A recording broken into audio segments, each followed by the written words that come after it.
Hello, I'm Jill and welcome to a new 2-minute tongue twister challenge. This week, the sound that we're looking at is B. B. So you put your lips together and you force air out, but use your voice box to make a voiced sound, B. So you should feel it here, B. So our tongue twister today is a big blue bucket of blue blueberries. A big blue bucket of blue blueberries. So lots of B is there.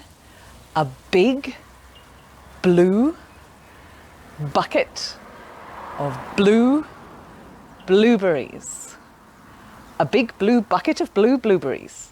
Okay, now you try.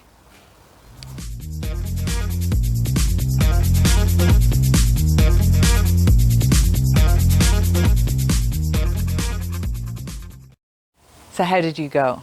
Could you say this week's tongue twister? A big blue bucket of blue blueberries? Keep practicing. Just a couple of minutes of pronunciation practice every day will help to work those English muscles and improve your pronunciation and so improve your English listening.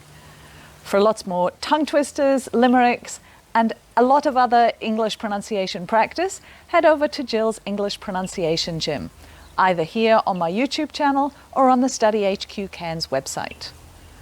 Thanks for watching. See you next time.